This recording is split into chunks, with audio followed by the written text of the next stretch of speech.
Under understanding the income statement, we are now discussing revenue recognition accounting standards issued May 2014. So these are the revenue recognition standards we have to follow. So this is a definition. You please understand. Within the definition, I'll explain the concept. Revenue should be recognized despite the transfer of promised goods or services to the customer in an amount that reflects the consideration to which the entity expects to be entitled in an exchange for goods and services. See, it's not only promise, it must be transfer of a promised goods and services to the customers in an amount that reflects the consideration. Basically, you know, sir, these all our sale is nothing but the sale contracts. So basically, you have to understand the contract. Contract has two parties and working on two performance obligations. If both the parties are accept the performance obligation, then only it become a 100% contract. If that contract is executed, then only you record as a revenue. So first identify the contract in between the parties and identify the performance obligations what are available in that particular contract, and determine the transaction price, exchange price for the goods, and allocate the transaction price to performance obligations. If both the parties are accepting the performance obligations, then only it is considered as a contract, and you say that recognize the revenue when the firm satisfies a performance obligation, and you say that it is a revenue. Then revenue recognition process is according to these steps: contract, performance obligations. If the performance obligations are accepted by both the parties, and the transaction price would be determined. If the transaction price is also accepted by the buyer and seller, or selling firm and buying customer, then only you have to recognize the revenue in your income statement. And one more thing is there here. You have to understand methods for accounting for long-term contracts. So these, you know, long-term contracts, in the same manner, it is more than one accounting year. So a span of multiple accounting periods are involved in this. Sorry. This is the year 1, and this is the year 2, and this is the year 3. So you are entering into a contract now, but the contract price will be paid in certain amounts, or the amount will be paid span of multiple accounting periods, or say the contract could be completed within 3 years, maybe 3 years required for completion of the contract. But when you have to, whenever you are preparing your financial statements, this is the first financial statement, second financial statement, and third financial statements. You are preparing 3 financial statements during this particular contract. In which financial statement you have to mention your revenue? That is the most important difficult point for everyone. So the contract is started here, completing here, but within these 3 financial years are there, you are preparing 3 financial statements. So in which statement you have to record your revenue? In which statement you recognize as a revenue? So we have 2 methods for this. One is percentage completion method, and second thing is completed contract method. So whenever the contract is fully completed, then only you record revenue. First one is a percentage of completion method. So here in this percentage completion method, costs and revenues can be reliably measured. You know, you can able to measure your revenues and expenses which are related to that particular long-term contract. Means you reliably measuring, you can able to measure the costs involved in it, and you can able to measure the revenues which are related to that particular contract. Then only you can go for the percentage completion method. For example, if not possible to measure reliably, there is no such constraint to measure your revenues or costs which are related to that particular contract, then you wait, and till the completion of the contract you will wait and recognize the revenues only when the contract is completed. This is the important point. Okay. For example, simple example I will give you in the next coming slide. for explaining these things. First, till now you please understand, if you are able to identify the costs and revenues which are related to that particular contract, then recognize the revenue as per the revenue in proportion to the cost incurred, in proportion to cost incurred, because you are capable of deciding how much cost involved, at what percentage cost I incurred till now, and what is the cost I need to incur in coming future accounting periods. Then follow the percentage of completion method. It is only your discretion. If you are able to decide the exact revenues or costs involved in that particular contract.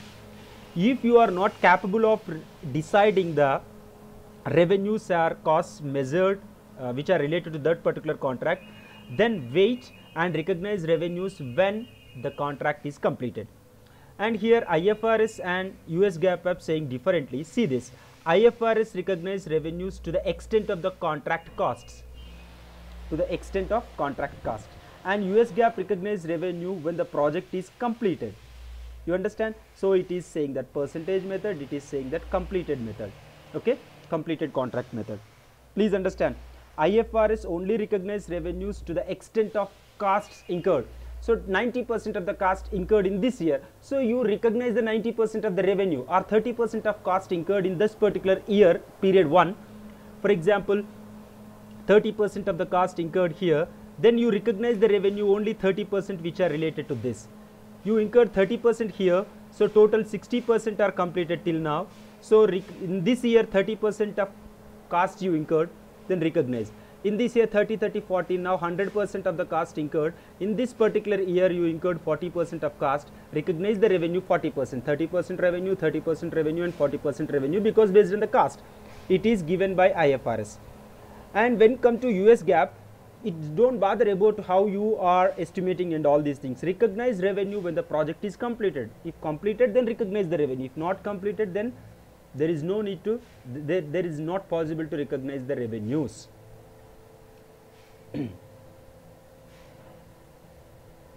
And one more slide before going to this particular slide, I will come to this topic only, okay, because you will understand the exact thing. So for example, in percentage or cost recovery method, we have two things. This example, if you read this example, you can able to identify the, you can able to understand the clearly. Cost of property is 3,500, sale price is 4,500, 20% of down payment over period of 8 years. 1 second, sir. Okay. So there is no example actually here for completion of cost method. So this is the example for installment. Then I will come to installment only now. Revenue recognition method for installment sale. Whenever there is an installment sale, how you are going to recognize the revenue? Because you know the sale proceeds whatever involved in installment sale are paid in installments over a period of multiple years. For example, the cost of the mission is 100 millions, then in the first year they are paying you only 10 millions as a down payment, for example, and remaining 90 they will pay in 10 installments, every year 9 million. So for 10 years multiple periods are there, and the contract price is 100, the price of the machinery is 100, you are selling the machinery, and you are receiving only down payment, remaining 9 millions every year till 9 years or 10 years you are receiving. So in this particular situation, how you are going to estimate your revenue for that particular year? Okay. So here again you have to remember one thing, reasonable estimation of collections. If you estimate a reasonable collections, then you follow recognize sale price immediately. So you are saying that this is 100% sure I can get this amount, 100% sure I will get this amount, you are saying like this. So for recognition of revenues, not profit we are talking, sir, revenue recognition, immediately recognize the sale price as entire revenue. So 100 million sale, okay, you can recognize 100 million as sale. But the thing is, sir, you are not receiving this amount now, you are receiving in future. So please, whatever you are going to receive 9 million for a period of 10 years, please convert into present values. All the installments of future installments convert into present values, then it would be the sale price, not exactly the 100 whatever you are receiving here, whatever you are decided here fair price. This is the fair market price. This fair market price should not be recorded. The real market price is not recorded here, only recorded the installments whatever you are going to receive in future will be converted into present values, and that would be your sale price. And what about the interest components?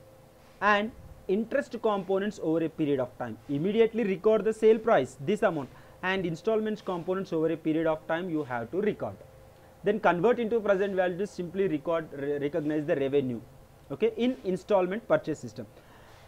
When you are able to reasonably estimate the collections, you are reasonably estimating the collection, but it is not possible sometimes to recognize the reasonable estimation is not possible for collections, because you are saying that there is a uncertainty involved in estimation of the collections.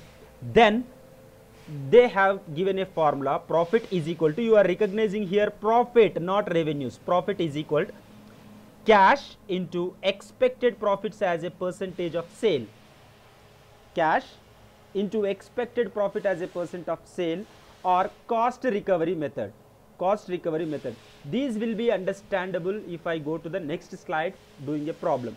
Please understand, sir, if you are able to estimate the reasonable estimation, go for the present values of installment as a sale price. If you are unable to estimate the reasonable estimation, reasonable collections, then this would be the formula, or maybe cost recovery method.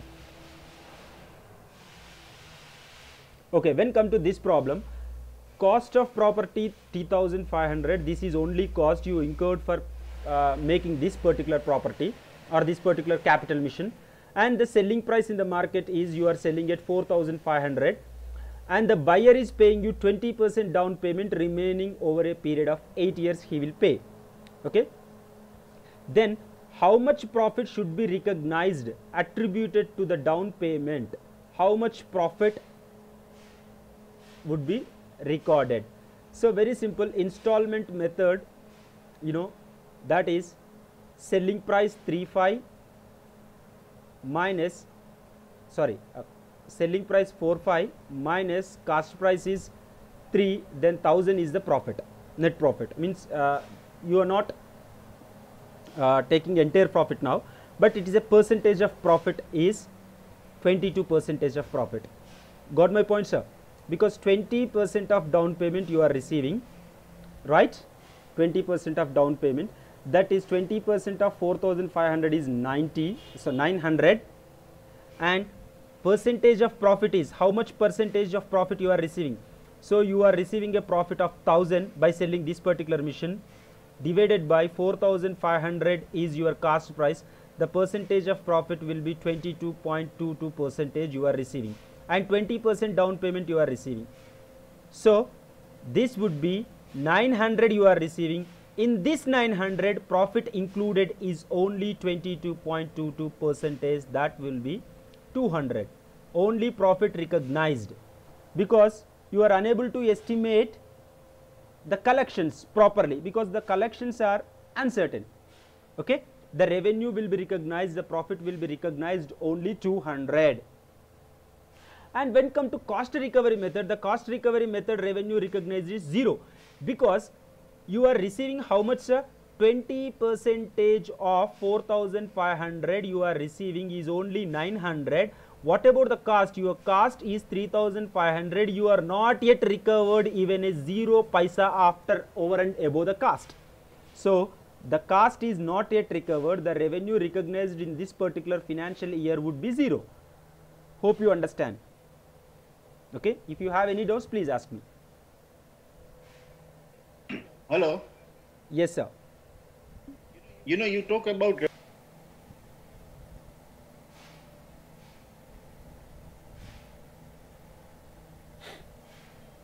So, and the important concept again here is revenue recognition for barter transactions. So when for barter transaction, when come to barter transactions, one company giving product or any particular item to other company. For example, A company is giving something to B company, and in return B company need to pay cash, right? But here it is giving the same similar product or related product. I need product X, but I have a product Y. I am giving the product Y and I am taking the product X as per my convenient. Okay, this is called as a barter system. There is no cash involved. Okay, so IFRS treatment in round trip transactions. Round trip transaction means giving and taking. This is a round trip transaction. In this round trip transaction, fair value of revenue from similar non-barter transaction with unrelated party. So these are the two parties, A and B. For example, if I sell my Y product, if I sell, because I am giving the Y product, right? If I sell my Y product to any company, for example, I am taking here D company. Okay, if I give my Y product to D company, how much price I will take? Maybe $100. This $100 is the fair value of revenue from similar non-barter transaction with unrelated party, would be recognized as revenue $100. Okay, right. But under US GAAP, the treatment is fair value of revenue only if the firm has historical cost. Only, please remember, if has historically cash received cash payments for such goods and services can be historical experience to determine the fair value. So here only possible if I sold, if I am doing a transaction with B company, okay, barter system, and again I am receiving with A company. So here also same, in the previously, in the historically, I sold the same Y product to XYZ company at a $60, for example. Only if I sold, if I have a possibility in experience in the future years the same product, then that would be the fair value. Okay, historical cost should be considered for fair value. Hope you understand. If there is no historical cost, it is not considered. US GAAP will not allow to recognize as revenue. Only the simple thing you have to understand is the historical value would be the fair value for US GAAP, and the similar transaction, if you sell in the market, what will be the price? That will be the fair value for the IFRS, and that should be taken as a revenue recognition. Excuse me, if I understand. And for understanding our income statement, we have to understand one more concept here: gross versus net reporting. Okay, there are the two types of reportings we are considering here. One is gross and net. So net means something is deducting, right? Gross means directly you are giving the result, but net is something you are deducting. Okay, under gross revenue reporting, selling firm shows sales, cost of goods sold separately. Okay, you understand, sir? Under gross revenue reporting, the selling firms shows sales and cost of goods sold separately, because sales minus COGS. COGS includes all type of expenses which are related to this particular goods production, or say maybe purchasing or something. Okay. And because he is the primary obligator, and he is going to bear the inventory losses, inventory risks, okay, and credit risks, and he can he can control the supply, he can increase or decrease the supply. For example, you know, he is the airlines, for example, airline company, he is the person, he is having a credit risks and ability to increase or decrease the supply, and he is the primary obligator, he is selling the air tickets. And but for example, now I am an agent, I am air ticket seller, I am only a seller agent, but I don't have any sort of aeroplanes or to transport public. So just I am taking the tickets from here, I am booking the tickets for the customers. So you know, I am the net reporter, because my net reports are shows only difference between the sales and cost of goods sold. Okay, I report revenues only the difference between the sales of cost of goods, because I am acting as a selling agent and do not have a inventory. I don't have any sort of inventory. I'll take the amount from him, customer, and I'll pay to the airlines, I'll book the tickets, and I'll get $5 or a 5% of commission. That's it. I don't have any inventory, I don't have any risk. I cannot able to control the seller, I cannot able to control the supplier, I cannot able to control the price also, because even the airline tickets are free, then there is no loss for me, right? So here the difference between the gross versus net reporting. I will only report the $5 as my revenue, but they will report like this: $100 is the sale price, for example, and the cost whatever incurred for production of maintaining the airlines is, for example, 90. They will show these two separate segregations, but I cannot show, only I will report my revenue as $5. Got my point?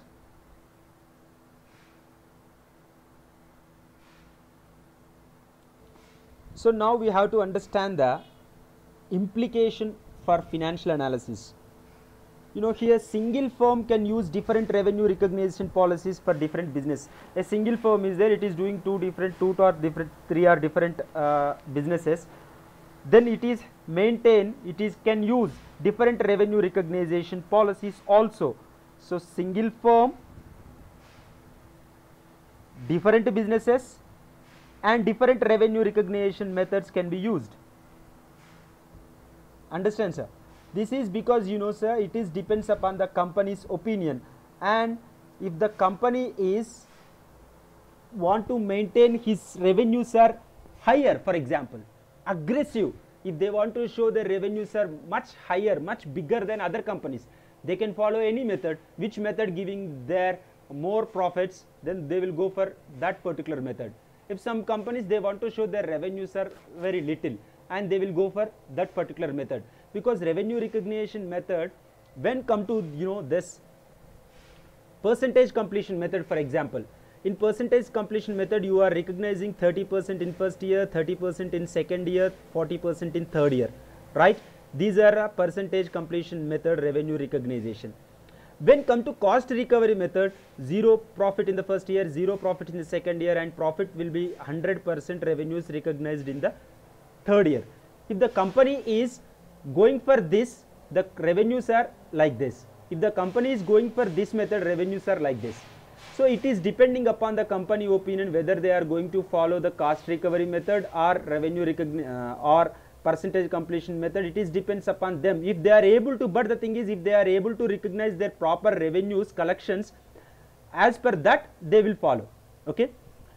But one thing I want to tell you here, aggressive revenue recognition firms would be there in the market.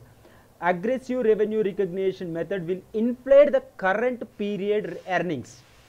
When the current period earnings are increasing, means automatically overall earnings of the firm is also increases.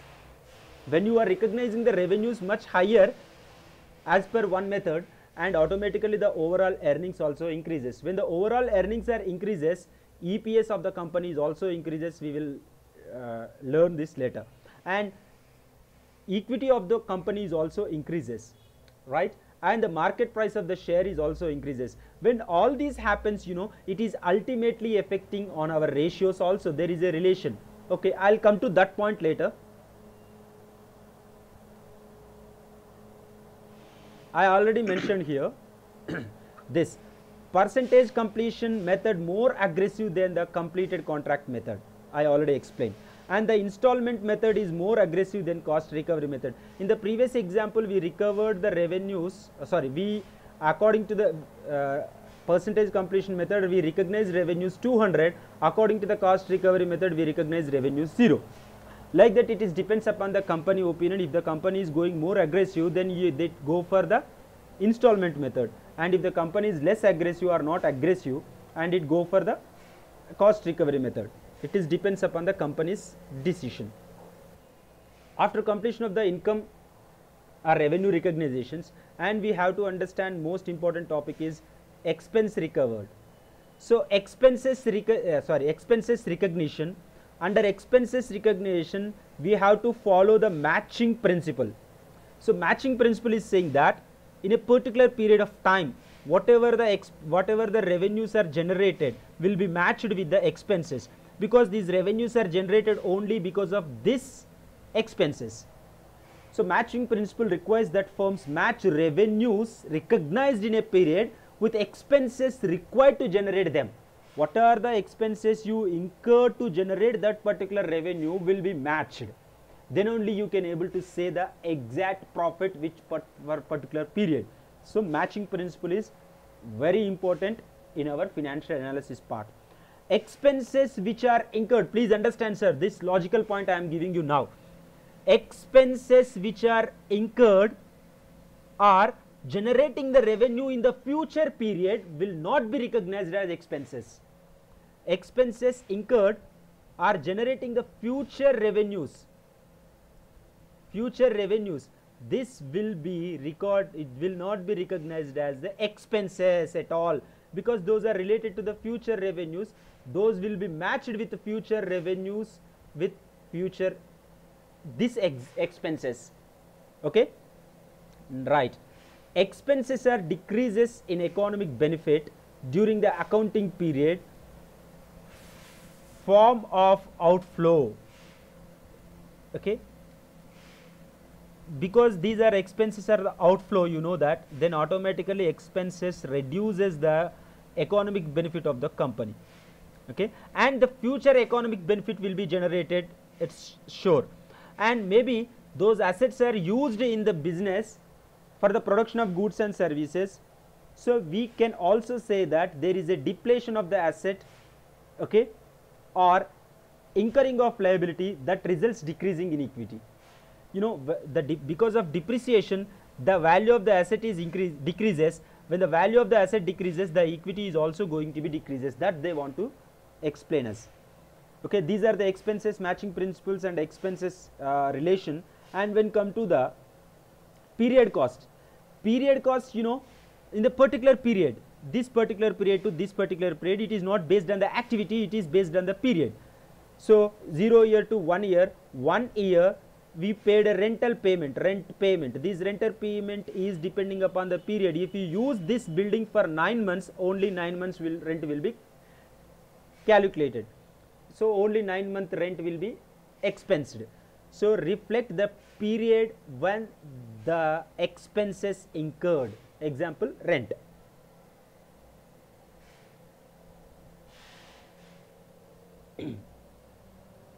Now types of expenses, issues in expense recognition.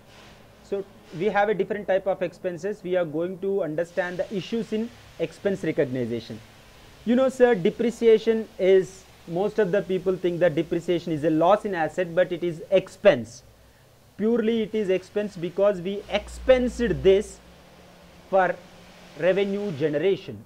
Okay, for revenue generation we expense, so it is considered as definitely an expense, will be taken as expense in our income statement. Okay. Next is, for these recognition is depends upon the two methods. We have two methods, that is straight line method, another one is declining balance method. So under straight line method, every year equal amount of the depreciation expenses will be charged to the income statement as expenses. This is very simple sir. For valuation or calculation of this straight line method, depreciation per annum, okay, depreciation is equal to value of the property minus residual value of the property or scrap value of the property divided by life of the asset, okay, in years. Okay, then you will get some amount. This amount will be every year charged to the profit and loss account or income statement, and the same amount will be deducted from the asset. Whenever you are deducting from the asset, automatically the equity is also going to be reduced. And the most important thing you have to understand, if you are able to determine the lifetime of the property, then only straight line method is possible. Because some of the properties, it is not possible to determine the life of the property. For example, if you have a piece of land in your business, then how can you determine the land life? Because the land life is infinite, then it is not possible to determine the depreciation according to the straight line method for the land. And though land is a natural resource, there is no depreciation on the land. Only this depreciation is possible to charge on depreciable assets, not on all assets like plant and machinery is chargeable depreciation, and we can equipment, furniture, okay, buildings we can charge the depreciation, because the life is determinable. And the building life is determined by the engineer. He can give a certificate life of that particular engine, the life of that particular buildings. Even particularly engine also, mechanical engineer decides the life of the property, then only we can take as a denominator for calculation of the depreciation. And as per this depreciation, the depreciation expenses are more. When you come to the declining balance method, the depreciation expenses are less. When you are charging the more depreciation, the revenues recognized would be, net income would be lower. When you go for the declining method, the net income will be higher, because declining balance method only apply a constant percentage, a constant rate of depreciation will be charged to the book value of the property until it equals to 0 or equals to residual value. For example, you have a property worth of book value, or you purchase this on particular date, it is 100, and you are charging a depreciation at the rate of 10%. In the first year, depreciation is $10, and the value of the property, the book value of the property become 90, and then the same percentage of depreciation you are going to charge, and it coming to $9 only. But when come to the first method, always depreciation is charged $10 like that it will be charged. And in coming years, the depreciation is going to be reduced as 9 to 8.1 or 7.3, like that it is going to be reduces. So there may be a question, if you charge depreciation as per straight line method, the depreciation is higher, the revenues or net income is lower. If you go for declining balance method, the depreciation is lower, net income is higher, and they will also link with the assets and equities also. Please concentrate on these things while you are doing your practice questions. One more issue is there in preparation of in finding out our exact expenses, that is a provision for doubtful debts. So you know, sir, it is not in our hand. When you are doing your business, you need to sell a credit sales. Whenever you are selling the credit sales, the amount is not given by the amount will be given in future. The future become uncertain, so the uncollectible or collectible, it is depending upon the situations. So when you are recognizing the revenue, when you are recognizing or estimating your revenue, there is a need to estimate uncollectible amount also. Whenever you are taking uncollectible amount, means because of uncertainty factor, you are also doing here matching principle. And this is also not only matching principle, conservatism is also there. So how can you decide? Whenever the money is in your pocket, that is certain, and it is going to some other pocket, it become uncertain. So there is a conservatism. You cannot expect the future profits. Future profits not possible. There is no possible to estimate the future profit, but you can estimate the future losses. Okay, future losses will be possible. Based on this conservatism and matching principles, you are estimating a percentage at the rate of 5% or 4%, because you have a past experience, and in the market opinion you are expecting that 5% would be loss, and this year you are taking as expenses, and your revenues recognized minus these type of expenses. And one more important point you have to understand is warrant. As a business person, you are selling your products to the customer directly, and they are only purchasing your product because of you are going to provide some sort of services or warranties. In this particular period, you sold goods worth $1,000 to your customers, and you are saying that if you sold this amount, you are also taking from the customers, for example, warranty charges or something, warranty amount, something you are taking, that is included in this particular price. Please understand, every company, they are going to provide warranties or guarantees only because they took some amount as percentage of amount in the price. That is the reason they are going to provide as warranties. So according to a particular concept, you are expecting that when you sold $1,000 in the first year, there is no warranty or guarantee because there is no return or there is no people are coming for warranties, and in the second year is also they are not coming, and you are expecting that there may be a possibility of coming warranties are 100, means there may be repairs, then you have to incur some services to the repairing of the product or something, means you estimated here, right, future expenses, because it is possible as per conservatism you can expect the future expenses or future losses, but this particular revenue you recognized in this particular year, right, am I right? You recognize the revenue in this particular year and you are estimated the expenses in this particular year. It is not fair actually. Bring these expenses till this point and you show expense recognized in this particular year. Understand, sir? Because you are recognizing the revenues in the first year and it is not good to recognize the expenses in the last year. You recognize in this particular year only as matching principles. Expenses which are related to the particular product or particular sale will be recognized in this particular year as of sale. Okay, that is because of matching principle. Estimate the future warranty expenses and recognize the warranty expenses during the period of sale. Hope you understand. I am moving to the next topic. Step by step we are coming into assets also after expenses. Then this is the part of the balance sheet actually, but I am going by conceptual wise. Inventory valuation methods. So whatever the unsold stock is there, that should be called as inventory. So that is your current asset. Okay, this current account part, current assets part is playing a vital role in the balance sheet. If you are showing higher current assets, your assets would be higher. When your assets are higher, equity would be higher. Okay, so based on this, please understand this current assets, especially inventory, is the most important element, because we have a different types of methods of valuation and IFRS saying something and GAAP is saying something and our material manager is saying something and goods may be spoiled soon, like that. So many other constraints are there, but when come to our accounting part, we have 4 methods, that is LIFO, FIFO, average cost method and specific identification method. FIFO means first in first out, first in first out, last in first out. LIFO means last in first out, average cost method and specific cost method. Sir, this is only because the price changing. Okay, the price of the units are changing, right? Whatever you have a inventory in terms of units, the units are converted into rupees or dollars. Then when the unit price is increases or decreases, automatically you have to change your current inventory valuation price in the balance sheet or balance sheet also.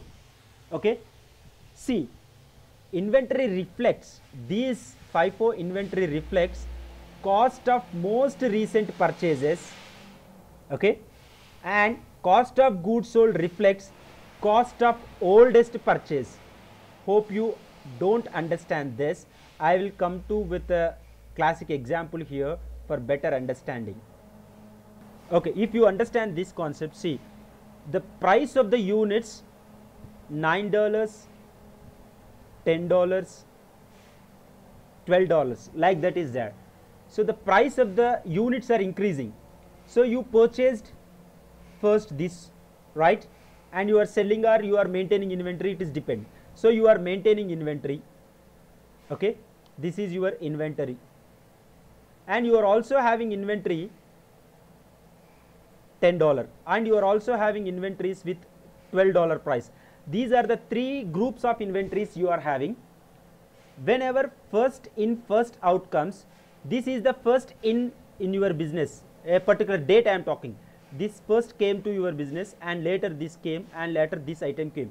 In first out, first you have to send this out for selling. Okay, whenever customer comes, you have 3 categories of product, you are selling this item first. Okay, and you see, inventory reflects, when you are evaluating inventory, most recent purchase price would be there. These are the available in inventory. Understand, sir? Most recent cost reflects. So these are the most recent, yesterday, day before yesterday, and that particular day, last week. Okay, most recent. And when come to the cost of goods sold, you are selling oldest purchase. This is the oldest purchase. First you purchase this, second this, third this. The first purchased will be sending out. Understand, sir? Most recent purchase would be inventory and oldest purchase would be cost of goods sold. Okay, this is COGS and these two are inventory. And if this is happen, what will happen, you know, when you are carrying the highest value inventory, your inventories will be higher, current assets would be higher, assets would be higher, and automatically equity would be higher. Got my point? And when you are selling the goods or cost of goods sold at a lower price, what is happening? Cost of goods sold will be lower and your profit would be higher. When your profit higher, automatically EPS is also higher. Okay, and taxes also higher, net income is also higher, and EPS, earning per share, is also higher. Hope you understand. These are the logical questions they are going to ask. Okay, I'll go to the last in first out, opposite to this one. Okay, as per LIFO method, the cost of goods sold reflects the most recent purchase and inventory reflect the oldest purchase. It is opposite to that LIFO. And you have to remember the prices are inflationary or deflationary. If the prices are deflationary, whatever we discussed till now, the EPS increases, decreases, that will be opposite again. And when come to the next concept, average cost method. Under this average cost method, you know that there are different prices, 9, 10, 11, these are the different prices are there. All these different prices like this, average price should be finded out and the average price would be 10. This price for cost of goods sold and for inventory will be used. And one more thing, please understand, sir, the average price method is directly we calculated based on the price, but we are forgetting the weights of the units. So for example, I have a $9 100 units, maybe I have a 10 priced, 10 rupees at the rate of 10 rupees priced or $10 priced, I have 130 units. Then here you have to consider the weights also. You take 900, you take here 1300, divide, both would be 2200 divided by total how many units? 230 units, and find out the average price. So please consider the weights also, because the weights are playing the major important role here. Okay. And specific identification method. Here specific identification method is used. Each item in the inventory is identified and its historical cost is used for calculating the cost of goods sold and when the item is sold. So some specific items are there, those are not possible to club. Okay, for example, you have a computers and laptops, you have a benches and chairs, you have a furniture and normal plastic goods. How can you club and how can you identify all these things? And what you are doing is specific identifiable item. Okay, each item inventory each item in the inventory is identified and its historical cost is used for calculation. What is the price of the laptop? And you take laptop price. What is the price of the computer? You take that particular item. Okay, this is the specific identification method. Basically, we have a questions on LIFO, FIFO and weighted average. Okay. Okay, when come to understanding the balance sheet, one more important item is intangible assets. Intangible assets, we have different intangible assets. Assets intangible means like goodwill, copyrights, patents, everything comes. Okay, those are not visible to us and those are directly or indirectly generating sort of revenue for the company. So when come to intangible assets with limited time, okay, with a limited life or limited time. So you can say copyrights, for example, the copyrights you got for 10 years, you register for 10 years. For example, you took the patents for 5 years. Okay, all these are limited life, so should be amortized using a method that reflects the flow over a period of time and economic benefit is there. For example, you incurred $100 on a particular copyrights, the life is 10 years, then you can take 10 years life, then you can take amortize for 10 years. After 10 years the value would be 0. So amortization is nothing but that sort of depreciation. Okay. And when come to goodwill, the life of the goodwill is not possible to define, indefinite life. So when come to these type of goodwill, intangible assets, lives are not amortized but impaired. Impairment would be done. Impairment is a separate concept. If we have in our concept, I will definitely come to that point. Instead of amortization, we are saying that impairment. Impairment is very simple, sir. Then we will find out the goodwill. Okay, that goodwill will be, instead of amortization, we are going for impairment. We will test every year impairment test. Okay, first you understand this intangible assets, copyright and all, definite life. I will come to the goodwill in the next slide. In the coming slides, I will definitely have a goodwill. Excuse me, what's the difference between amortizations and depreciation? Some of the items in our income statement or balance sheet, non-recurring items, non-operating items. So analysts are generally trying to estimate the future earnings, right? We are estimating the future earnings. That is our objectives. When you are estimating the future earnings, you have to concentrate on all aspects. So hence reporting standards require firms to separate income and expenses, okay, from discontinued and continued operations. The firm is having discontinued and continued operations. For example, you have a particular machinery, the cost of the machinery is there, but you are not continuing that particular operation. That particular machinery you are not continuing, discontinued, and you are using some other machinery. For example, you know, sir, one business, for example, Reliance is having different sort of businesses. When come to the Reliance Communication, it become a discontinued operation. Reliance Communication business is becoming discontinued. So when you are preparing your accounts, if the Reliance Communication is also having some other sort of businesses, other sort of incomes, please make sure that you separate discontinued and continued operations, because analysts are generally trying to estimate the future earnings of the company, and whether you are including all discontinued incomes or continued incomes or discontinued losses or continued losses all together, if you put together everything, and it is not possible to estimate the future earnings, the future in future this would become 0, because there is no discontinued operations in this year. There is nothing would be there in the coming years. It would not be continued or discontinued. That is the reason, separate it and show in a particular manner. And the issue is here, results of discontinued operations are reported below income from continued operations. After reporting the continued operations, below that you can prepare net tax from the date of discontinued operations. Whether you are getting the income, if you are getting the income net of tax, the discontinued operations will be shown below the continued operations income. Okay, first income from continued operations, later income from discontinued operations, or loss from the discontinued operations. Okay, if income net of tax, if loss there is no tax, now the same amount loss should be shown.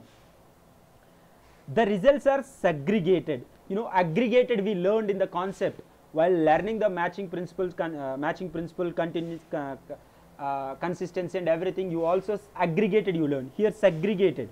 Okay, because aggregate you are showing, but segregated in the separate parts, non-recurring and recurring, like that. The results are segregated because they are likely or not recurring and do not affecting the future income.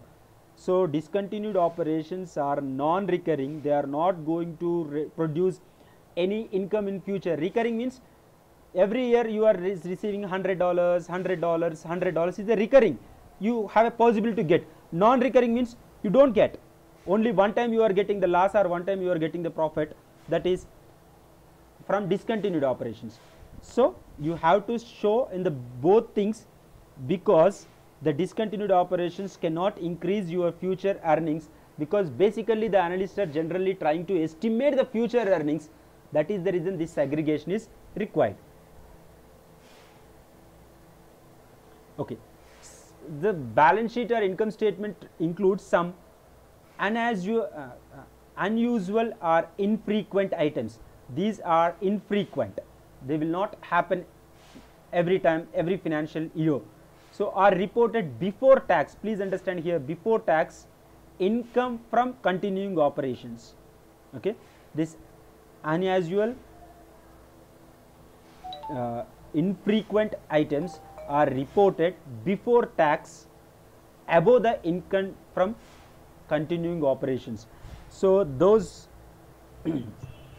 What do you mean by unusual and infrequent items? no sir, I'll give you example, but I'm telling you these infrequent items above the income from continuous, and whatever the previously we discussed, no sir, those are discontinued, those are below the income from discontinued operations. So the infrequent unusual items are, for example, you are restructuring changes in gains and losses from sale of equipment, restructuring.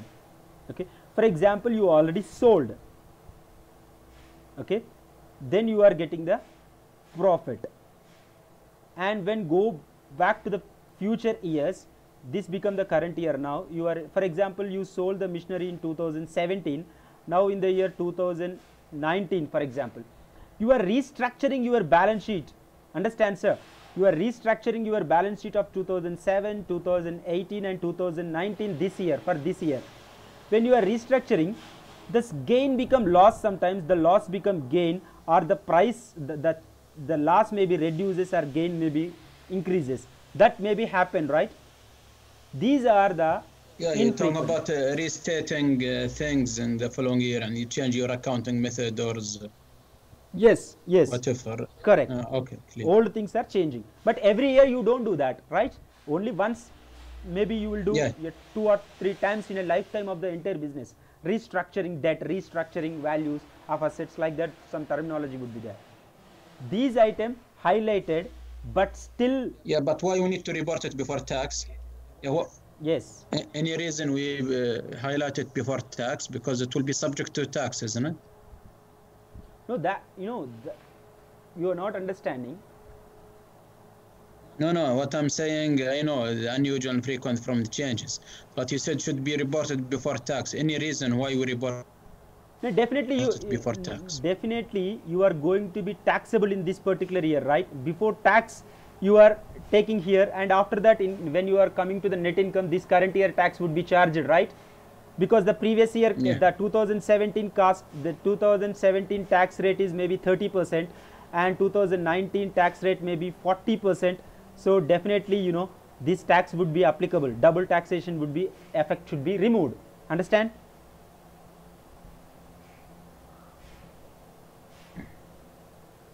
Okay.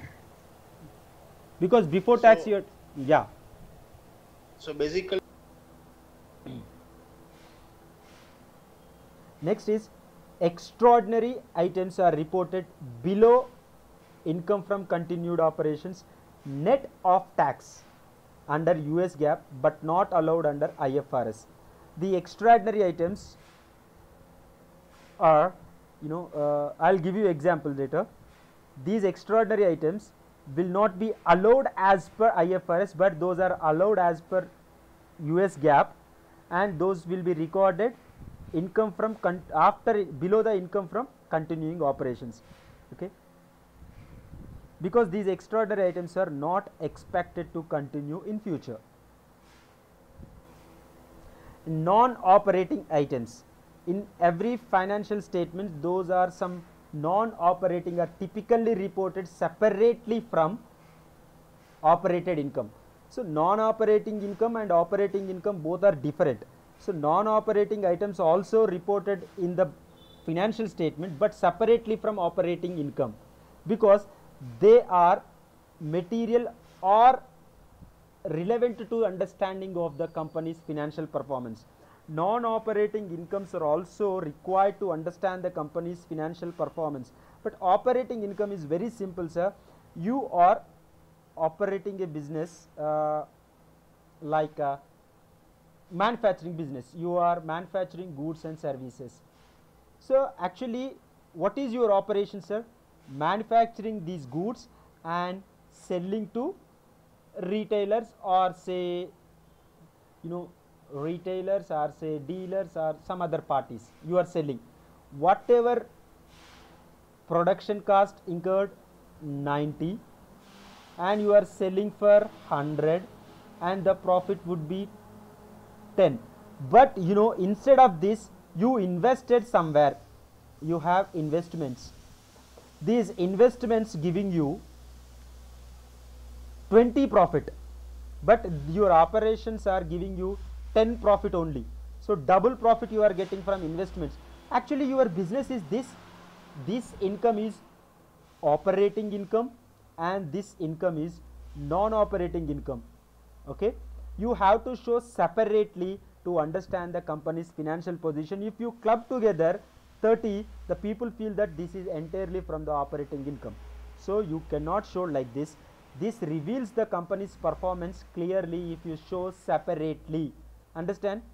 And it is really difficult to understand operating and non-operating differences, but IFRS and GAAP giving a different constraints and framework for understanding. Let me give you a simple example here. IFRS no definition of operating activities. Okay, IFRS no definition of operating activities, hence companies needs to use a special judgment. Understand, sir? For example, interest for bank is definitely, bank business is lending money to the public and getting interest. This is definitely operating income. And when you are investing as a manufacturing company, investing somewhere, it is non-operating income. Okay, it is a non-operating income for the manufacturing company and it is operating income for the banks. So it is over only special judgments. For example, dividend received for a financial firm. I am only a financial firm. I will invest in different companies, get the dividend and get the trading profits. That is my business. It is operating income. If a trading company or manufacturing company investing in securities and shares trading and they are getting the profits, it is definitely a non-operating income. And for example, sometimes, you know, sir, I am a manufacturing company. I will buy oil future, crude oil futures and derivatives I can buy, because you know I need oil in the month of May, but I expect that oil prices go up. That is the reason I am buying the oil in the oil contract in the month of April. It is comes under my operating expenses only. Got my point? Whenever I earn the profit of this, if I purchase this in oil in April, the price is increased in the month of May. For example, I earn the profit of $100. This $100 is a operating income for me, because my discretion is this. I am a manufacturing firm. Instead of buying in the month of May, I am entering into a contract, because you know in the month of May I need to pay higher prices. That is the reason I am entering into a future contract. That is comes under operating income only. Okay, it is our discretion. Hope you understand. If you have any doubt, you ask me. Okay, if you observe this, you can able to identify what is happening overall in income statement. In income statement, we first recognize the revenues. You know how to recognize them and what are the issues in revenue recognition. And then after, operating expenses will be deducted. Operating expenses are like cost of goods sold, selling and distribution administration expenses, general expenses and depreciation, unusual and frequent items in expenses. And you will get the, if you deduct all these expenses from revenues, that will be EBITDA, that is earnings before interest and taxes. And if you deduct this interest expenses, you will get EBI, earnings before taxes.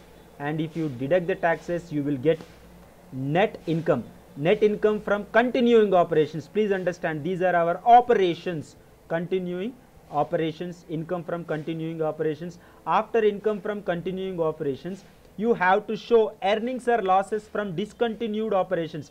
If it is losses, deduct. If it is earnings, add it.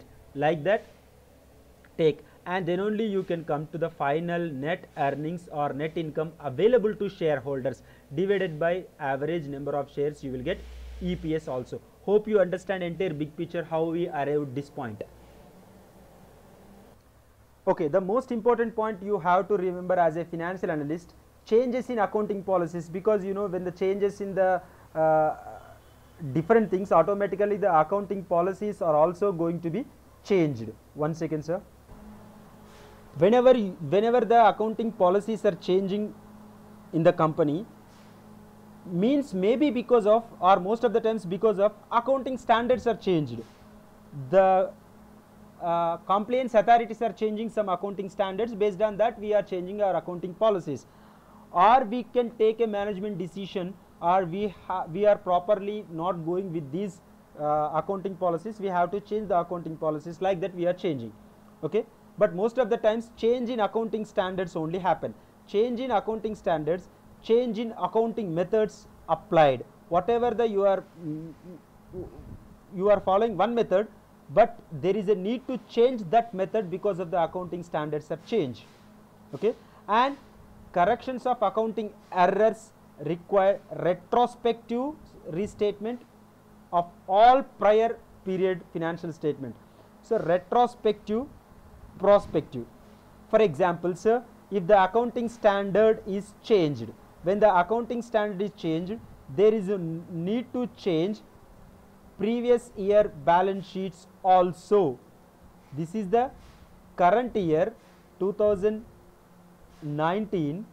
Then when accounting policy changed, when the accounting standard changed, we changed our accounting policy because we changed our accounting method. But accounting method, as per the accounting method, 2015, 16, 17, 18, 19 balance sheets and income statements are already prepared, and we are going for retrospective and changing the 2018 balance sheet, 19 balance sheet, sorry, 17, 16, 15, all the balance sheets are changed. This is called retrospective restatement.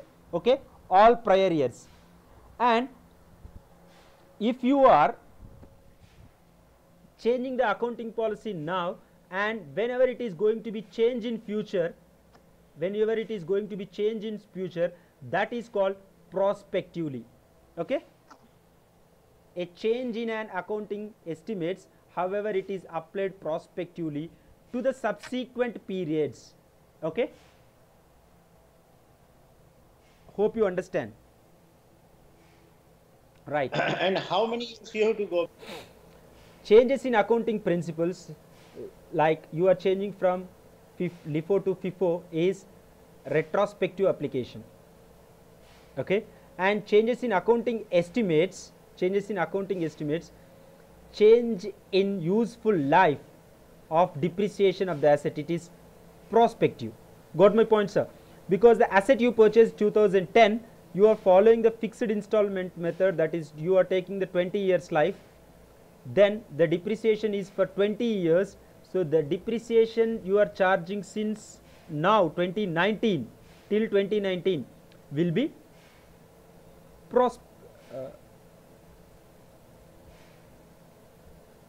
the change in useful life depreciation assets is, one second, yeah, now you are changing the life of the property, right? When the life of the property is changing to 20 to 30, then it is prospective. Your estimation is a prospective for the future years. Okay, okay. And we know that I already discussed, operating income is generated firm's normal business activities and operations, and non-operating firm income results from investing financing transactions. Okay, I already explained this with the example in the previous slide. But basically you have to understand here is operating income, non-operating income, okay, and investing Okay, that's it. Operating income, not non-operating income. Operating income from financial firm is different. We banks and we took manufacturing trading companies, right? Example. Hope you understand, sir. Any doubt in this slide? No, it's very clear.